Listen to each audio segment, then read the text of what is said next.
Buenas tardes y bienvenidos a este tiempo de esperanza que nos acoge, agradeciendo vuestra asistencia. Señor hermano mayor y junta de gobierno de la Real Hermandad y Cofradía de Nazarenos de nuestro Padre Jesús del Gran Poder y Nuestra Señora de la Esperanza, hermanos, amigos. Abrimos el ciclo formativo con motivo del 25 aniversario de la bendición de nuestro Padre Jesús del Gran Poder, con una conferencia que versará sobre la influencia del gran poder del Señor en el arte cofrade, sobre todo en el ámbito granadino. En esta ocasión, el encargado de pronunciarla es nuestro hermano Manuel Alejandro Amador Moya, a quien agradecemos su disposición, como siempre, que se le requiere. Manolo es autor de multitud de pregones, presentaciones de carteles, conferencias, etc. Si bien debemos destacar, y no podemos olvidar, el haber pregonado la coronación pontificia de la Santísima Virgen de la Esperanza y la Semana Santa de Granada en 2020. Hoy comparte con nosotros sus profundos conocimientos de teología, historia y arte para conocer el tema que da título a su conferencia. Como en otras ocasiones, va a ser un placer escucharte, Manolo. La palabra es tuya. Muchas gracias.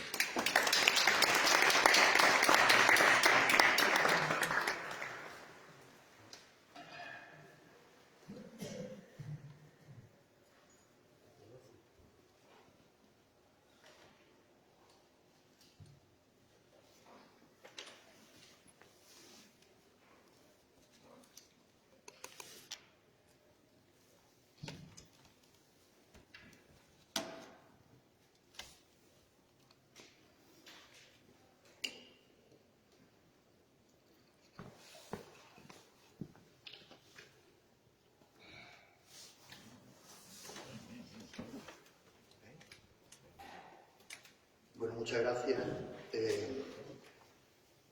Como dije, ahora que recuerdo a Santi, el pregón oficial del 1 de marzo del año pasado, que ya se ve tan lejano, ¿no? Con tantas cosas que no han pasado por medio. Mi respuesta siempre fue un sí, cada vez que me llamaste, ¿no? Dije en el poema inicial, porque no puede ser de otra manera, cualquier hermandad de mi ciudad y, por supuesto, a la mía, porque cuando se comienza un acto protocolariamente de estas características, se dice señor hermano mayor, junta de gobierno, hermanos todos, pues es como una coletilla, pero si yo digo ahora mismo hermanos todos, imagínate si tiene sentido que diga que soy mi hermano. Bueno, pues vamos a meternos en materia de golpe porque da mucho de sí. Lo he estructurado en 3 partes que son muy sutiles y apenas voy a dar cuenta del contenido. En primer lugar, la importancia de la imagen de Jesús de Nazaret acarreando por la cruz. Ya en el Antiguo Testamento encontramos bellísimas prefiguraciones de este tema. ¿Cómo es posible que 2.000 o 3.000 años antes de que esto aconteciese, ya todos los libros sapienciales que forman el Tanaj, la Torá de los hebreos, nuestro Antiguo Testamento, cómo ya lo iban anunciando, ¿no? Por ejemplo, el profeta Isaías en el versículo 53, capítulo 53, versículo 7, como oveja llevada al matadero. O Isaías en el 53, 12, cuando dice, cargó con el pecado de la muchedumbre. Cuando Isaac lleva la leña para su propio sacrificio. O cuando los judíos marcaban las puertas de sus casas con la tabla, con lo que después se convirtió en cruz para nosotros. O la viuda Sarepta, cuando recoge ante Elías los 2 trozos de madera y se los echa al hombro. Todo esto va prefigurando ese misterio, ¿no? De Jesús, del Hijo de Dios, del Dios hecho hombre, acarreando con un madero tan pesado. Los propios santos evangelios, ya nos vamos a la contemporaneidad de la biografía del Señor, que es los santos evangelios. Los mismos evangelios nos muestran 2 escenografías completamente distintas de Jesús cargando con la cruz. Es curiosísimo. Por una parte, los evangelios sinópticos, Mateo 27, 32, Marcos 15, 21 y Lucas 23, 26, nos narran la presencia de Simón de Cirene. Simón, de un lugar llamado Cirene, el Cirineo. Yo siempre he pensado, personalmente, lo he preguntado a teólogos y a sacerdotes, me han dicho que no iba yo muy desencaminado. Puede ser que aquí los sinópticos, los evangelistas, lo que querían era materializar en una figura, que no sabemos si existió o no, pero esa frase del Señor de si alguno quiere venir en pos de mí, niéguese a sí mismo, tome su cruz y me siga. ¿Por qué digo esto? Porque la ley romana prohibía tajantemente la ayuda física al reo para llevar la cruz. También es cierto que el estado corporal de Jesús de Nazaret, del Señor, a la hora de comenzar el camino del Calvario, no era el de un reo normal. Por otro lado tenemos la segunda iconografía que nos narran los evangelios, la del evangelista San Juan. San Juan en su capítulo 19, versículo 17 nos dice: Jesús cargó con la cruz y sin ayuda de nadie, fijaros qué contradicción, y sin ayuda de nadie la subía hasta el Calvario. Bien, os voy a dar unos datos curiosos, interesantes, que normalmente no se encuentran en los textos sagrados y normalmente tampoco ningún catequista ni profesor de teología nos va a decir, pero que no dejan de ser muy curiosos. Por ejemplo, ¿sabéis que el Señor dio aproximadamente 1000 pasos cargado con la cruz? Que entre el lugar en que lo cargaron y el Calvario, el monte de la Calavera, distaba algo menos de 900 metros. Que según las leyes de Roma debían de ir desnudos para mayor escarnio público, pero que en Palestina se respetaba que fuesen vestidos. Se apuntan incluso, algunos estudiosos apuntan incluso la posibilidad de aventurarse a decir que iban de color morado, o que en el caso de Jesús de Nazaret iba de color morado. Esto no deja de ser una interpretación del color, cuando se especifica que tras la flagelación se burlaron de él coronándolo de espinas y lo vistieron de púrpura. Y entonces algunos entienden el púrpura como rojo y otros han entendido, a los historiadores, el púrpura como color morado, ¿no? De ahí que sea el color por excelencia de la estética del nazareno y de lo que acompañan al nazareno. Que por supuesto, si sabéis que lo que portaban los reos condenados era el patíbulo, el travesaño de la cruz. Y que este patíbulo pesaba alrededor de 35 kilos. La cruz entera montada pesaba unos 90 kilos. Que lo más probable es que fuera de madera de olivo y que no sabemos con certeza si llevaba o no corona de espinas. Otra cosa que estamos muy poco habituados a ver y que sí es cierto que puede que ocurriese es que los reos, los condenados a esta muerte ignominiosa, llevaban colgada en el cuello una tablilla de madera de pino de unos 70 por 30 con el motivo de su condena, lo que después se convertirá, para que nos entendamos, en el INRI que coronaba la cruz. Un encuentro inapropiado, ¿no? Un encuentro inopinado con la cruz y no buscándola, fue lo que le ocurrió, por ejemplo, a Simón el Cirineo. Pero en cambio nos dicen varios textos apócrifos que Alejandro y Rufo, los hijos de Simón, ya una vez convertidos en cristianos y viviendo en una comunidad de primeros cristianos, eran especialmente queridos y respetados por cómo empezó todo, ¿no? Y fijaos cómo empezó todo. A su padre lo llama, sin él quererlo, para ayudar al Señor a llevar la cruz. Al fin y al cabo, todos nosotros somos un poco cirineos, ¿no? Aunque no lo terminemos de creer. Vale, y ahora, artísticamente, esto, ¿qué significa? ¿En qué se ha convertido? Pues, vamos a ver cómo comienza esto. En Roma, en los museos vaticanos, hay un catafalco, un sarcófago, que le llaman sarcófago 171, de arte paleocristiano, está fechado en torno al 350 d.C., proviene del cementerio Domitila, de la Ciudad Eterna, y casualmente es la primera representación de la historia donde vemos a, imagino que pensaréis, Jesús cargando con la cruz. Pero no es del todo cierto, no es real, porque si os fijáis bien, este es, visto de frente, sería el extremo de la derecha del sarcófago, y quien carga con la cruz precisamente es Simón de Cirene, en este sarcófago de arte paleocristiano. Porque observar bien cómo está vestido, cómo el centurión romano le apoya la mano en el brazo para indicarle el camino, y en el resto de escenas que se escenifica la figura del Señor en este sarcófago, no es ni mucho menos la imagen de Jesús. En la siguiente foto, que es la coronación de espinas de ese mismo sarcófago, ¿veis? Ahí sí se aprecia la estética del Señor, que por otro lado, como veis, aunque no es el tema de esta charla y se da para mucho, en esa época, en el comienzo de las representaciones de Cristo, se le representa con toda la estética romana y griega, el pelo ensortijado, rubio, sin barba, y ahí veis perfectamente cómo se nota que en la representación anterior el que lleva la cruz es Simón el Cirineo. Qué curioso, esto es un paréntesis, que en los comienzos del arte, que tan importantes han sido para nuestra fe, tanto el graffiti de Alexameno, que es la primera representación de Jesús en la cruz, como en este caso del sarcófago 171, en ninguno de ambos es una representación plena del Señor con el instrumento. De hecho, en el caso del graffiti Alexameno es prácticamente blasfemo. Pero bueno, eso es otra historia. De esta realidad vamos a situarnos ya en España. Y será a mediados del siglo VIII cuando llegue a España de forma oficial la primera reliquia directamente extraída de esa milagrosa aparición y hallazgo, invención de la Santa Cruz que tuvo Santa Elena, la madre del emperador Constantino.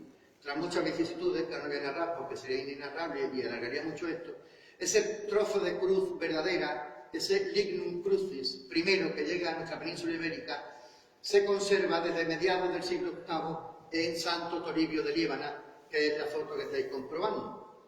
Y ya se sabe que desde el 1181 tiene su primera hermandad de la Veracruz, prácticamente la precursora en España de darle culto externo y toda la importancia a este patíbulo que pasa de ser algo ignominioso y vergonzoso y vergonzante a ser emblema de nuestra fe.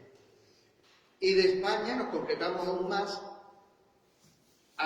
y nos vamos a 1520 y nos vamos a Granada. La primera representación con la que contamos en nuestra ciudad, con casi toda probabilidad, de Jesús con la cruz a cuestas, se encuentra en el segundo cuerpo del magnífico retablo mayor que corona la capilla real de nuestra ciudad, realizado por Felipe Bigarni entre 1520 y 1522, el Borgoñón, como se le llamaba. Y claro, estamos en pleno Renacimiento y comienza de forma leve a tornarse en un incipiente manierismo, ¿no? Pues aquí tenemos probablemente la primera imagen de toda la ciudad de Jesús cargando con la cruz. Bien, vamos a seguir concretando, vamos a seguir dando saltos y nos vamos 65 años después, del 1520 al 1585, en la falda de la Alhambra, en la ladera de la Alhambra, en la Antequeruela, como muestra ese fragmento del mapa, en lo que hoy conocemos como el Carmen de los Mártires, había un convento de carmelitas descalzas en honor de San Cosme y San Damián, cuya ermita estaba ahí, parece, previamente, y el templo a Santa Elena. Ahí se funda la hermandad del Nazareno de Santa Elena. Nazareno que lo encarga nada más y nada menos, siendo prior de ese convento, San Juan de la Cruz. Y si importante era el que hacer encargo, no menos importante el artista elegido, porque hablamos de Pablo de Rojas, ¿no? El creador del modelo procesional, que precisamente comienza ese modelo con la imagen de Jesús Nazareno. En 1585 tenemos la inmensa suerte de conservarlo, y además en un magnífico estado, pero no en nuestra ciudad, no en la capital. Ahora mismo está en Huerto Vega, este Nazareno imponente, que es el que, nada más y nada menos, repito, que San Juan de la Cruz encarga para ser procesionado al mismísimo Pablo de Rojas, ¿no? Maestro de Martínez Montañés, y, como digo, creador de esta iconografía procesional. Mucha fue la devoción que en la ciudad se enraizó a la imagen del Nazareno, muchísima. Llegamos a tener varios nazarenos a la vez. El Nazareno de Santa Elena, que es este que bajaba en la madrugada del Jueves Santo al Viernes Santo. Podríamos decir que Granada estaba estrenando su madrugada. Teníamos a Jesús Nazareno el Pobre del convento del San Francisco Casa Grande, lo que hoy es el Madón, la sede del Madón, frente a las Carmelitas Descalzas. El Nazareno de los Mercedarios Calzado, estamos hablando de también cuartel que hay justo al lado de la iglesia de San Ildefonso, al lado del Arco de Elvira. El Nazareno de los Mínimos de la Victoria, también muy cerca de aquí, en lo que hoy es el Carmen de la Victoria. Y volviendo al convento de San Francisco Casa Grande, nada más y nada menos que llegó a albergar dos hermandades de Nazareno, porque también tenía el Nazareno en su tercera caída, que es el actual titular de la Hermandad del Rosario. O sea, 5 o 6 hermandades de Jesús Nazareno. Signo evidente de cómo había calado esto en la religiosidad popular y en el pueblo fiel granadino tras la Reconquista. Ocurrió en muchos lugares, ¿no? Muy cercanos. Raro es el pueblo de nuestra provincia que no tiene una magnífica imagen de Nazareno y que no le tiene una devoción enorme. Y en ciudades hermanas y vecinas, pues por ejemplo, fijaos en Jaén, ¿no? Nuestro Padre Jesús Nazareno el Abuelo, que es sin duda alguna el Señor de Jaén, ¿no? Allende de otras tierras que ahora llegaremos. Bien, a mí me sugiere esto un detalle importante. Si en 1585 está encargando San Juan de la Cruz en la imagen del Nazareno para la ciudad de Granada, el Nazareno más antiguo que se procesiona en toda Sevilla capital y provincia, que es este que tenemos ahora mismo en imagen, que es el Nazareno de Utrera, de Marcos Cabrera, del autor del Cristo de la Inspiración del Museo, se fecha en 1597. Fijaos, a lo largo de esta pequeña charla os voy a ir dando datos de cómo las grandes imágenes sevillanas, que ahora llegaremos, tienen alma granadina, por qué la tienen, y cómo nosotros, en este pleno siglo de oro, somos los que exportábamos las ideas y unos siglos después somos los que nos quedamos embelesados con ellas para importarlas y comprarlas sin conocer nuestra historia. Pero bueno, este Nazareno de Utrera, ya os digo, 1597, 12 años después del de Pablo de Roma, Nazareno más antiguo de Sevilla y provincia. Bien, en esta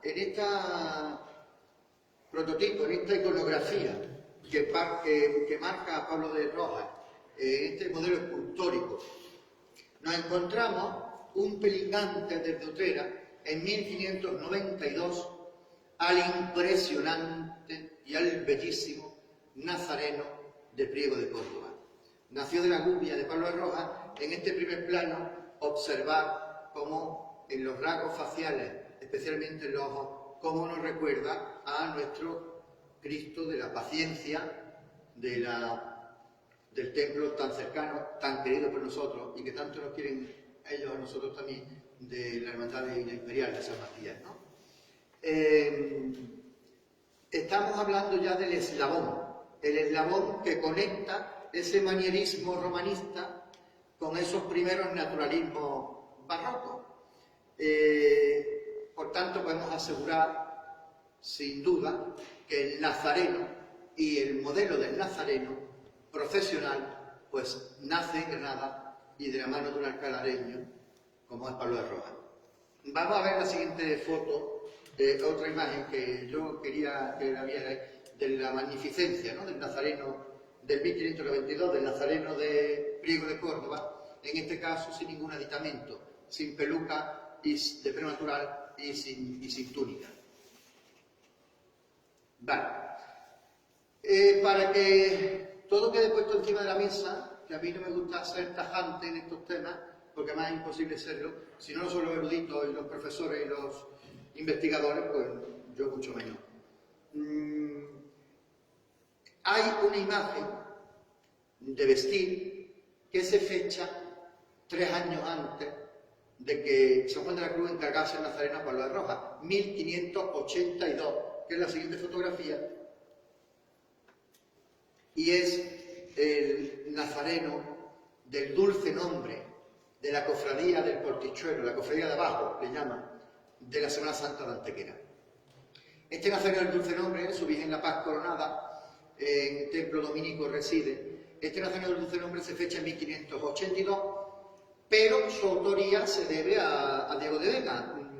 Entonces estamos hablando del entorno y discípulo de Pablo de Rojas. Ahí se crea cierta duda, pero para que conste en acta, este nazareno está ahí con esa fecha de 2 años anteriores, lo que no desdice ni quita que todo el mundo coincida en que el creador del modelo procesional de la imagen de Jesús Nazareno es Pablo de Rojas y el lugar de ese nacimiento es Granada. Bien, el 17 fue muy prolífico en Granada y a pesar de la creación de la estética de Jesús Nazareno, pues claro, los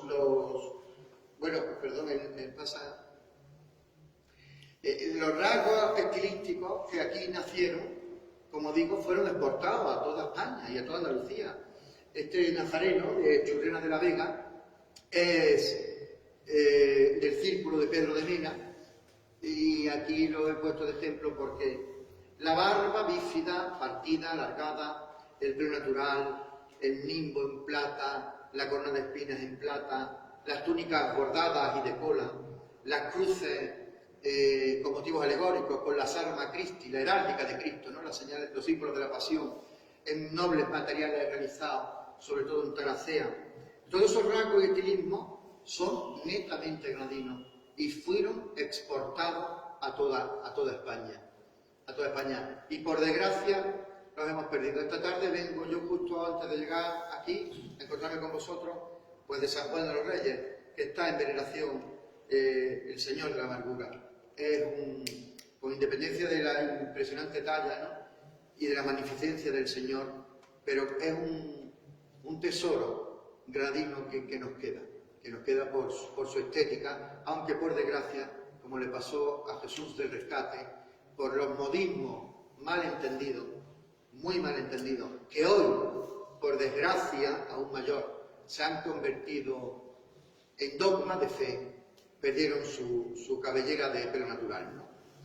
Cuanto más informados estemos, cuanto más formados estemos, menos categóricos, menos absurdos y menos solemnes seremos a la hora de pronunciarnos, y más abiertos a nuestra propia historia estaremos. Bien, pues claro, quiero decir, Mena, Cano, los grandes que exportamos, el dios de la madera Martínez Montañés, aquí aprendió de Córdoba Roja, como ya sabéis, el grandioso Pedro Roldán, que le regala a Sevilla semejante escuela, y su imagen de mayor devoción, porque está claro que la Esperanza Macarena, ahora que se ha vuelto a poner tan de moda su autoría, está claro que es parte de un modelo roldanesco. Pues deciros un dato, Pedro Roldán, el grandioso Pedro Roldán, se casó en San Nicolás, del Albaicín de Granada, y su primera hija está ahí bautizada, con lo cual los contactos con nuestra tierra son incesantes.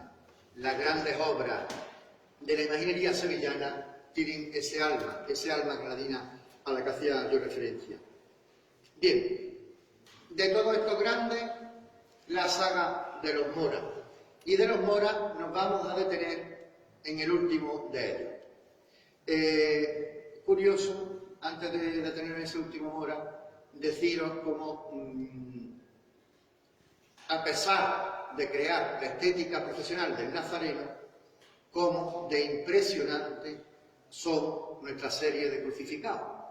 Granada fue tan prolífica en nazareno como en crucificados. Ahí he hecho una pequeñísima selección de maravillas, de las maravillas que tenemos, ¿no? Por ejemplo, arriba en el extremo de la derecha, el nazareno del Seminario Mayor de Pablo de Rojas, con ese aire itinerizante, esa policromía casi pelirroja en el cabello y en la barba. Junto a él, el impresionante crucificado de la Esperanza, de la eternamente cerrada, por desgracia, sala de los beneficiados de nuestra Santa Iglesia Catedral, obra de Pablo de Rojas. Abajo, el impresionante Cristo de la sacristía de la Catedral de Granada, de los hermanos García, y aquí pegando a donde yo estoy ahora mismo, el impresionante y recién restaurado magníficamente crucificado de Alonso de Mena, del convento de las Carmelitas de la Antigua Observancia, o Calzada, vulgarmente conocida por nosotros como las Calabaceras, ¿no?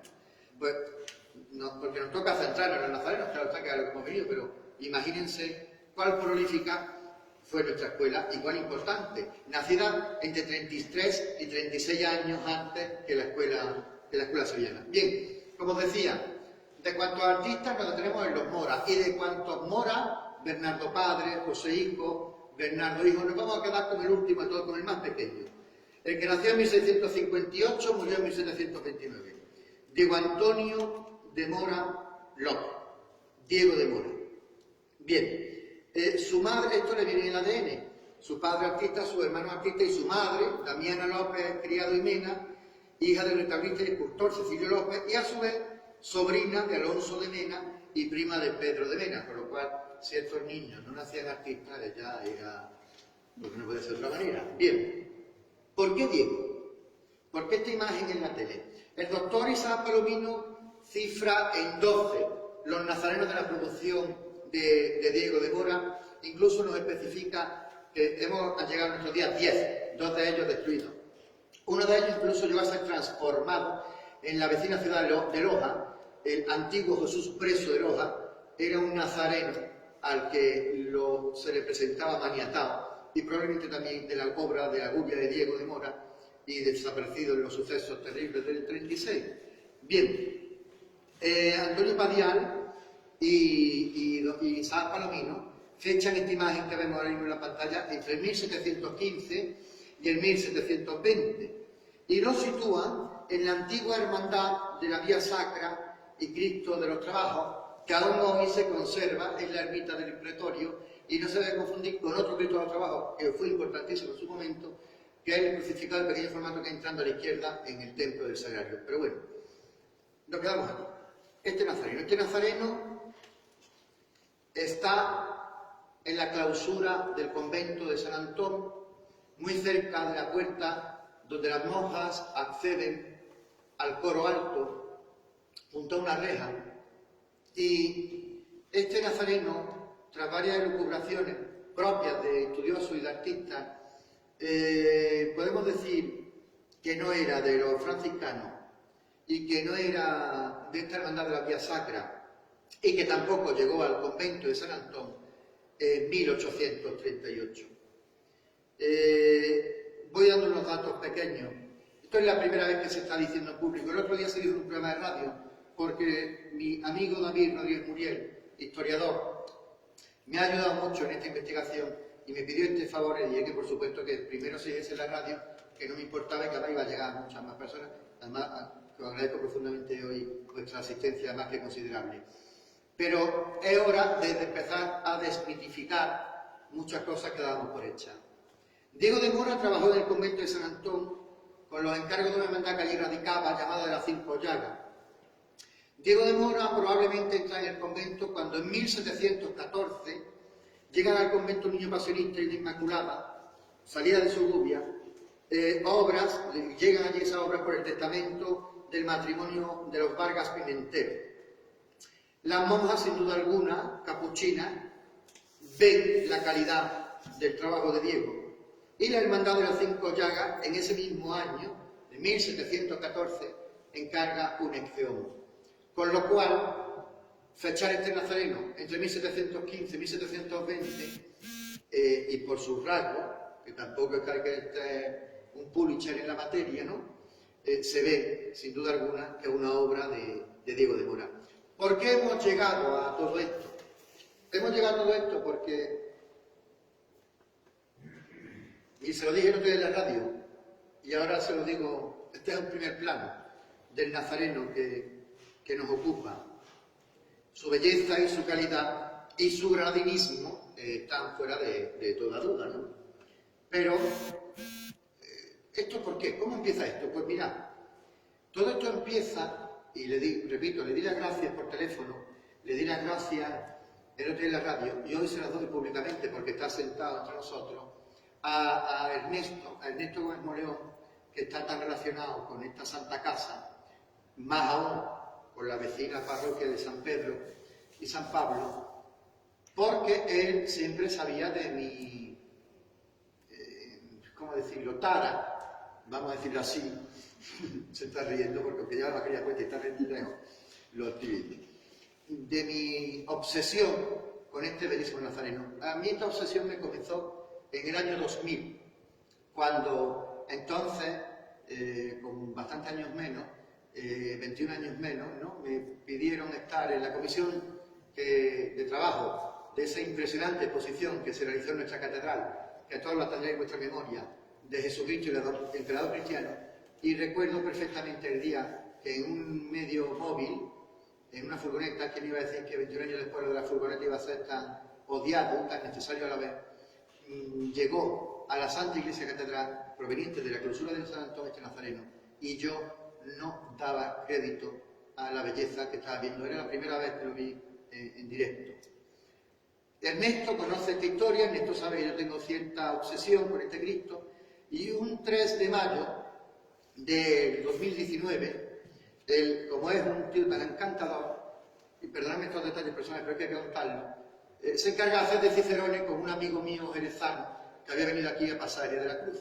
Yo, por razones laborales, no lo pude acompañar y me quedé sin el cachondeo correspondiente, claro está. Es porque Jerez, donde yo vivía, como ya sabéis, las cruces de mayo que no se celebran con Granada. En el patio de acceso, que sirve de atrio del camarín de la Virgen del Rosario, de nuestra copatrona, había montado una cruz de mayo preciosa. Ellos no paraban de enviarme fotos de donde estaban, de cómo se encontraban y de lo bien que lo estaban pasando, cuando Ernesto tiene la feliz idea de toparse con este grabado y me lo enseña. Yo me quedo sin palabras, porque imagino que por distancia no lo puede ver. Esta es la foto original que Ernesto me mandó. En el cristal se ven reflejados todos los cacharros estos que nosotros colgamos en los patios, las cruces de mayo.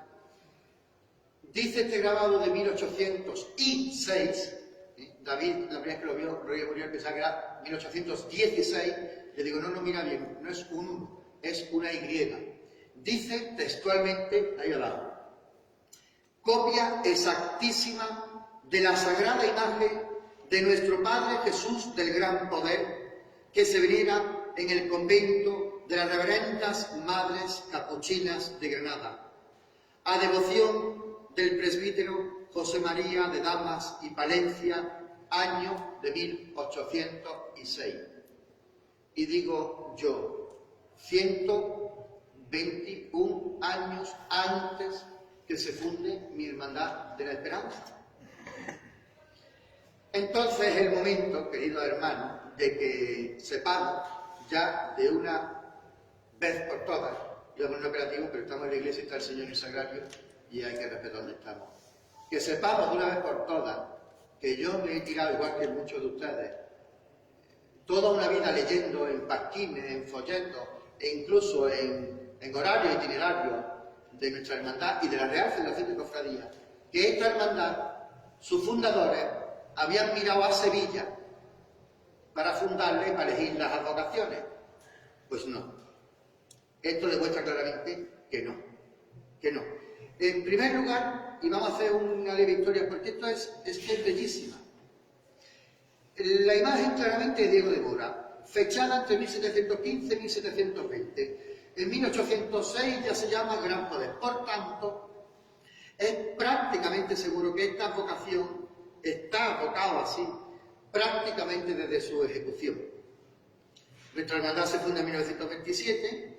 En 1948 lo procesiona por primera vez como el primer gran poder de nuestra historia. 4 años antes, en 1944, un martes santo, 4 de abril, lo había procesionado la hermandad del Vía Crucis. Bien, nuestros fundadores lo que conocían era la imagen, conocían su calidad y lo más importante, nuestros fundadores conocían su nombre. Por tanto, nuestros fundadores no miraron a Sevilla. Nuestra hermandad lo procesionó del 1948 al 1953. ambos inclusive, o sea, 6 años. ¿Por qué se llamará Gran Poder? Ahora lo veremos. Vamos a detenernos un momento en el encanto de la vocación, ¿no?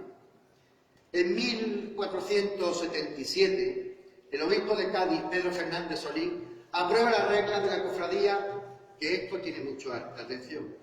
La cofradía del poder y traspaso de Nuestra Señora y honra de San Juan Bautista.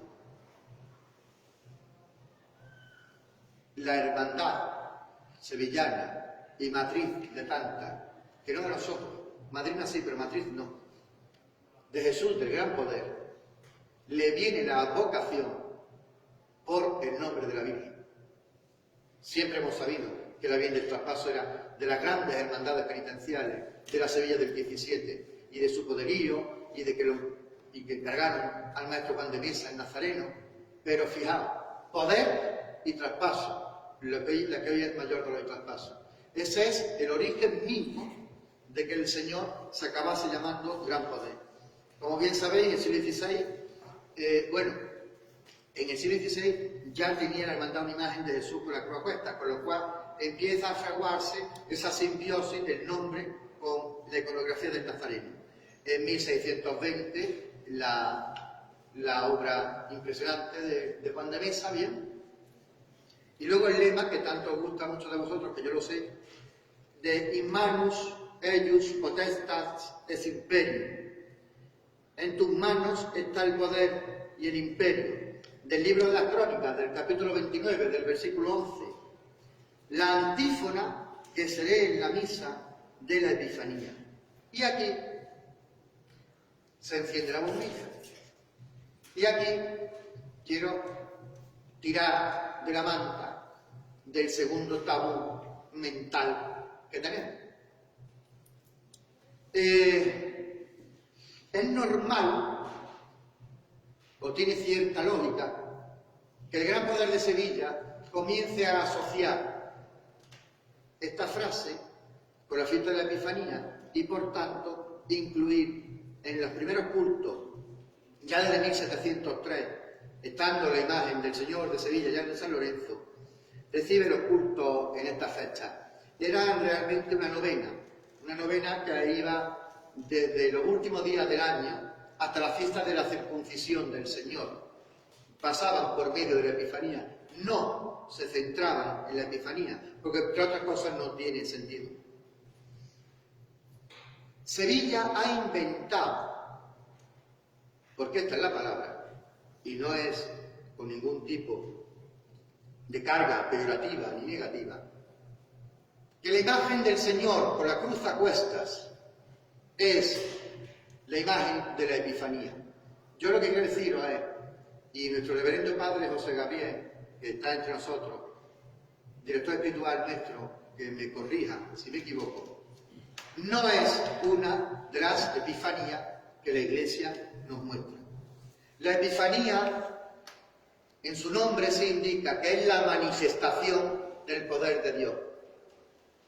La primera Epifanía es cierto que es la adoración de los magos al niño.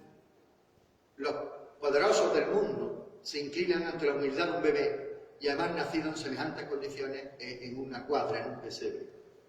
Algo incoherente a la lógica humana. Esa es la primera Epifanía. Después vendrá el Monte Tabor por la transfiguración. Después vienen las Cristofanías, que son las manifestaciones de ese poder de Dios en su Hijo unigénito después de haber resucitado. O sea, la diferencia entre teofanía y cristofanía. Bien, también es una teofanía cuando Juan el Bautista lo bautiza en el Jordán y se abre el cielo y se escucha la voz de este mismo amado y demás. No nos enseña la Iglesia como una teofanía a Jesús cargando con el madero.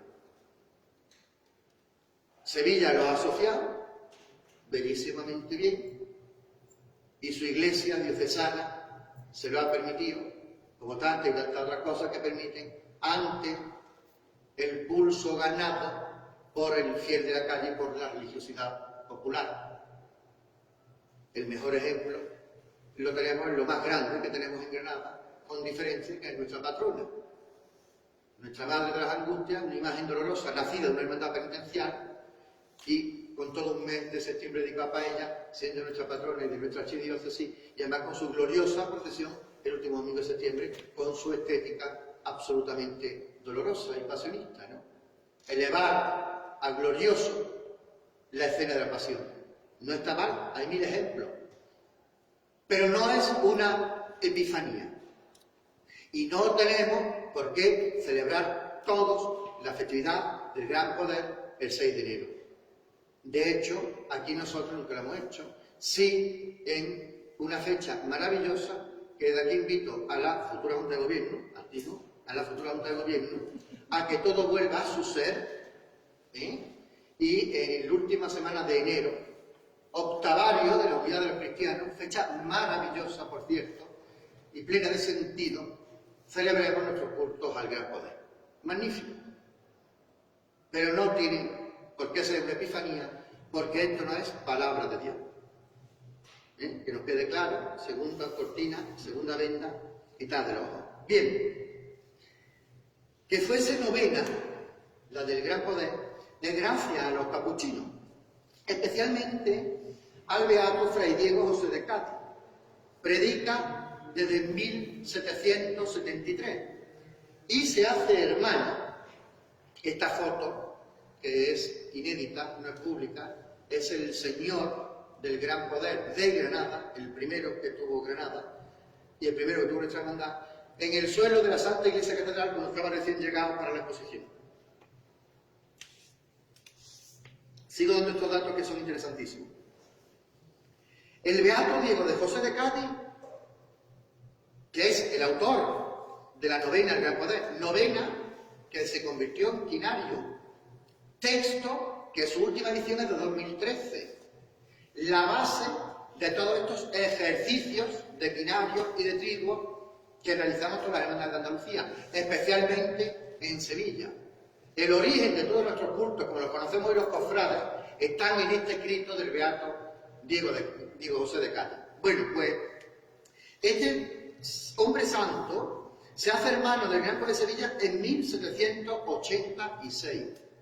Y ojo al dato, ojo, visita a las capuchinas de Granada para predicarles, para enseñarles lo que son los viernes del Señor, que se lo inventó él también, en el año 1787, un año después de hacerse hermano y prácticamente 40 y tantos años después de estar realizada esta imagen. Por tanto, si desde que lo cubrió Diego de Mora no se llama Gran Poder, tardó muy poco en que se llamara Gran Poder, porque o bien nace de las monjas capuchinas o sin duda alguna de la visita que nos hace a Granada y a las monjas capuchinas, su hermano capuchino, el beato Diego de Cádiz.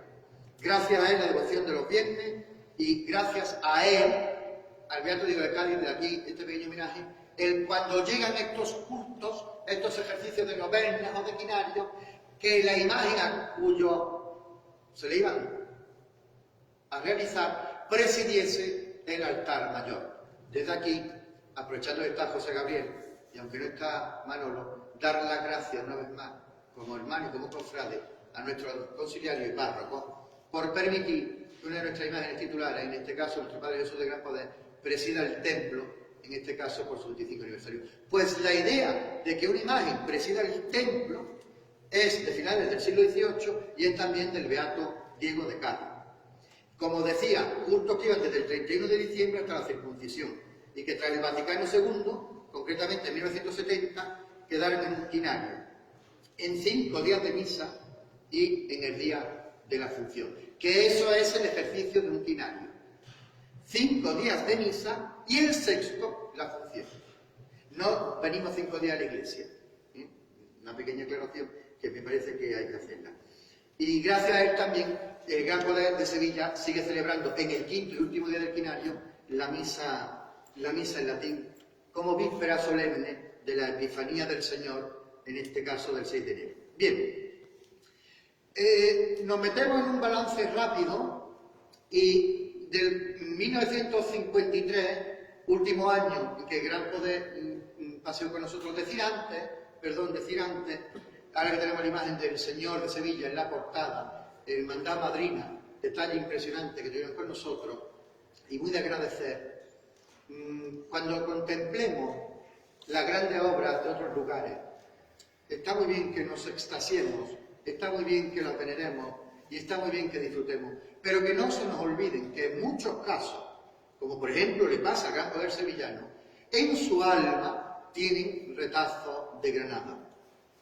Los hermanos García, sacerdotes, canónigos de la colegial del Salvador, del Albaicín nuestro, escultores imagineros que dominaron el barro y esa creación maravillosa del Eceomo, son los que inventan la cabeza con volumen, en la imagen pasionista del Señor, el pelo ensortijado, las coronas de espinas serpenteantes en forma de serpiente, de tonos verdosos, por aquello de si esto le hacen el leño verde, que harán con el seco. Y también inventan las espinas traspasando la ceja del Señor. Como veis, todos los datos que después fueron santo y seña, por ejemplo, de Juan de Mesa. Cuando vayáis por Sevilla, que yo sé que vais mucho como yo, cuando nos quiten el perimetral y demás, en la Plaza del Salvador, además de tomarse unas cervezas muy fresquitas y de contemplar la belleza de la portada de la colegiata del Divino Salvador, pasa muy desapercibida a nuestra espalda una pequeña iglesia de San Juan de Dios, de la Orden Granadina por excelencia, dedicada a la Virgen de la Paz, patrona de la Orden Hospitalaria. Bien, pues en esa iglesia hay un busto increíble de los hermanos García, y en esa iglesia, durante el siglo XVII, estuvo trabajando en sus primeros años activamente Juan de Mesa. Probablemente en esa iglesia fue donde Juan de Mesa ve por vez primera esa estética que después le acabó convirtiendo en santo y seña. Con lo cual, podemos decir, sin temor a equivocarnos, que hasta en la más grande imagen de mayor devoción de la ciudad de Sevilla, en su alma hay retazos de granadinismo. Bien, en ese barrido final, que es donde acaba esta pequeña charla, decimos que del 54 al 62 fueron 9 años, bueno, este es el grabado del beato Diego José de Cádiz, a que hemos hecho tanta alusión ahora mismo, ¿no? Bien, del 63 al 95, durante 9 años, del 54 al 62, la segunda imagen, el Nazareno de las Penas, a quien de forma acertadísima un enamorado de nuestra Virgen y de su autor, el profesor Juan Jesús Gómez Guadalupe, lo atribuye acertadísimamente a Felipe González, el padre de Manuel González, el autor de La Soledad de Nuestra Señora de Santo Domingo, de nuestra querida hermandad hermana de Díaz de la Cañilla, discípulo de Felipe González de Torcuato Ruiz del Peral. Bueno, pues este que es hoy el Jesús Nazareno de las Penas, uno de los titulares de la hermandad del sagrado protector de nuestra ciudad, del Santo Cristo de San Agustín, fue durante 9 años nuestro segundo gran poder, del 54 al 62. Pasamos del 63 al 95, 33 años, hasta ahora la imagen que más tiempo ha estado con nosotros. La tercera imagen, el Nazareno de Roldán de la Plata, como todos lo conocéis, una imagen, la conocemos todos de archivo, pero que tiene mucho encanto, saliendo con unas andas absolutamente sobrias, ¿no? Lo que viene después. Es una cabeza realizada en el 1945 para la hermandad del Vía Crucis. Qué curioso, ¿no? El primer gran poder, el segundo y el tercero, los 3 han procesionado como Vía Crucis y los 3 han sido antes propiedad de la hermandad, también hermana de Díaz del Santo Vía Crucis, que fue cedida a la Hermandad de la Aurora en el 54 y permutada pasa cuando nosotros ya teníamos un paso un poco más digno. Lo hemos visto antes, en el paso que hemos visto al Nazareno de San Antón, un paso elegantísimo, por cierto, y muy granadino de López Burgo. Cuando ahora vemos salir al Gran Poder Roldán de la Plata, lo vemos sin ese paso, sin ese respiradero, con una anda súper simple. ¿Por qué? ¿Se había roto? ¿Lo habíamos perdido? No. Atención a la jugada. Lo habíamos permutado. Lo habíamos cambiado. Cambiamos el paso de López Burgos por la cabeza de Roldán de la Plata, un 13 de marzo del año 1963. Esta hermandad debía tener alguna familiaridad o enchufe o un amor incondicional, que viendo que haber tenido a otro, así lo tengo que decir, con Martínez Olaya. Habían acudido a los dos al año de la fundación para que le realizaran las manos separadas a Nuestra Virgen de la Esperanza y acudieron varios años después a él nuevamente para que de forma rapidísima y veloz, ¿no? Claro, de ahí el resultado, porque esta permuta se hace el 13 de marzo, por tanto la Semana Santa era inminente, para que le realizara Martínez Olaya manos, pies y el cuerpo a esta talla. La primera salida, como digo, en el 63. Hay una foto que es la siguiente, donde vemos, esta foto es curiosísima, porque también la conocéis, el arco de las persas, los romanos simulando en la subida al Calvario, es el Vía Crucis del Baicinero, vemos la cruz de Tercea, el cuerpo y las manos del Nazareno de Mora, pero si observamos bien, es la cabeza de Roldán de la Plata. Pasa en la siguiente foto. En la primera salida del 63 fue la lluvia la segunda gran protagonista, y de aquí hay que decir varias cosas que son interesantísimas. Por la siguiente foto, si eres tan amable. Perdón, no, paso para atrás. Esta. Bien. Nazareno de Roldán de la Plata procesiona por vez primera con nuestra hermandad en el 63, lo hace con la túnica del Nazareno de las Penas del convento del Santo Ángel, que las monjas clarisas la cedieron. Y atención a este detalle, que es también una de las curiosidades que hoy quiero hacer especial hincapié. Con la primera cruz arbórea de la historia de nuestra Semana Santa. Hasta entonces, plenamente gradino, como he dicho al principio, las cruces nuestras eran siempre planas, ¿no? Pues la primera cruz arbórea de nuestra Semana Santa en procesionar fue en el año 63, la del gran poder de Roldán de la Plata. Bien, para terminar, esta es la imagen del Nazareno del 44, del Nazareno de San Antón, procesionado por el Santo Vía Crucis. Fijaos, los tres nazarenos llamados del Gran Poder han sido antes del Vía Crucis. Curiosidad. Lógicamente, porque desde el lunes santo, 14 de abril de 1930, la primera salida de Nuestra Señora de la Esperanza, siempre hemos ido tras el señor titular de la Hermandad de Cana. Apuntar en el 96, por un fruto de muchas circunstancias, llega nuestro cuarto y definitivo talla cristífera o cristológica, como dicen que es más correcto expresar.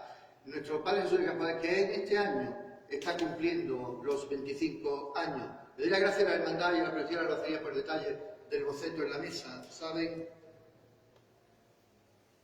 Ellos, perfectamente, la mayoría de ustedes no, pero voy a decir el cariño tan tremendo que le tengo a este boceto, porque durante todos los años todos los meses de obras de remodelación de la Casa Hermandad, y comenzado mandato del entonces hermano mayor Antonio Reyes, que también está por ahí, aprovecho y lo saludo, el boceto del Señor estuvo en mi casa.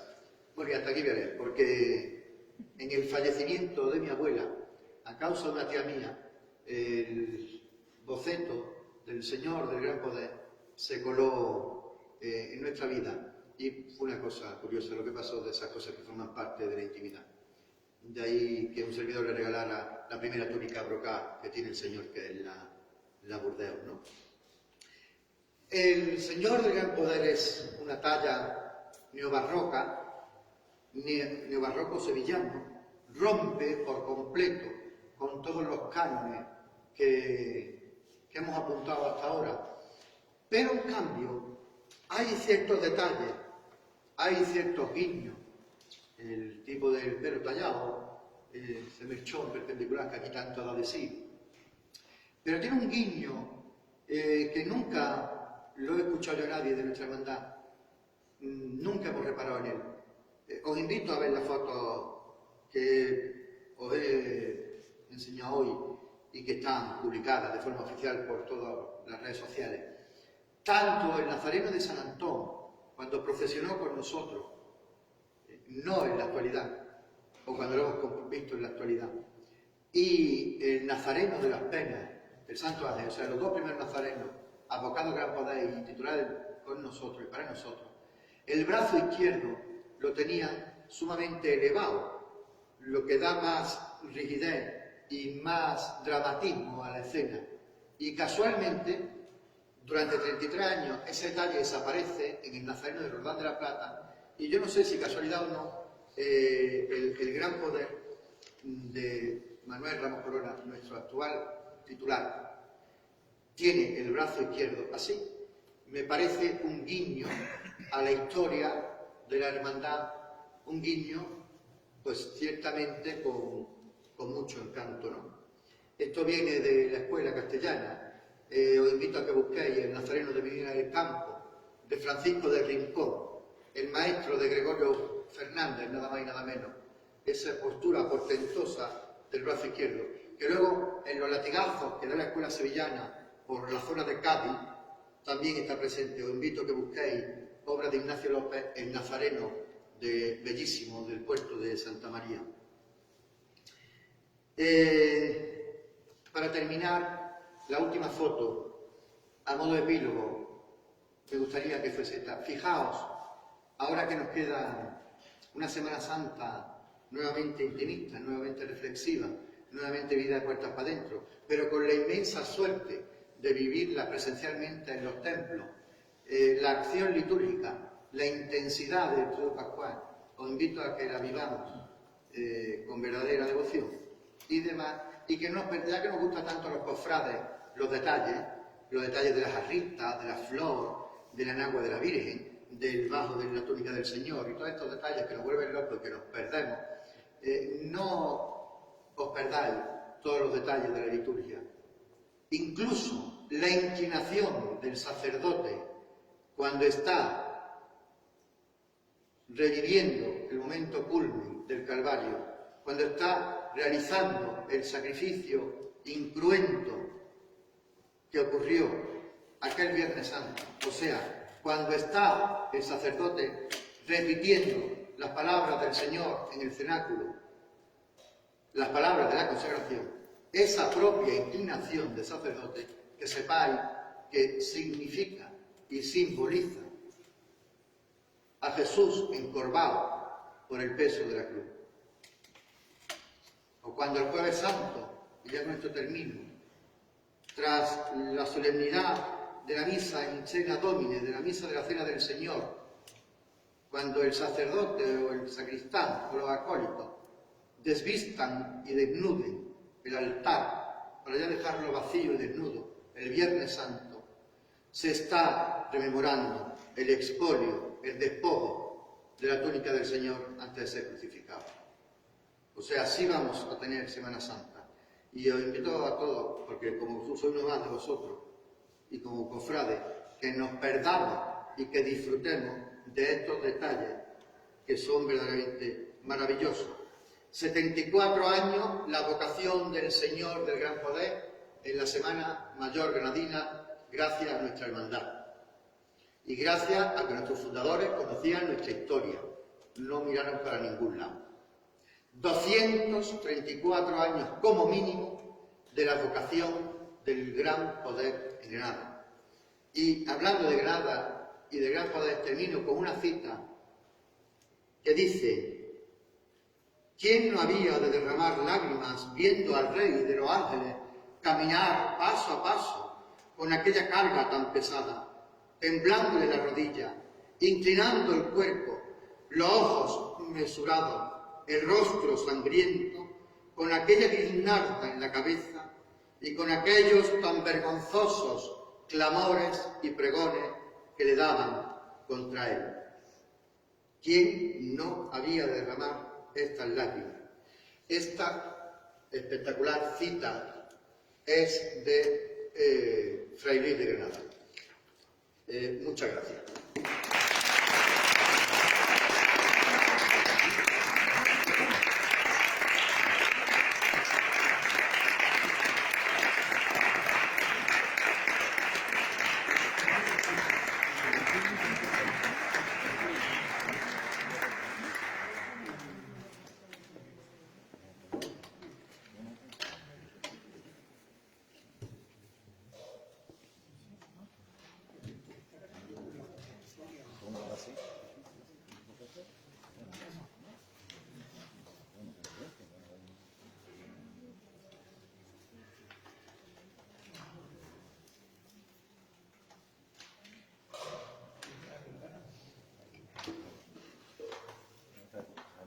Evidentemente amenazo con darte unos cuadros, porque ya sé que no tienen dónde ponerlos.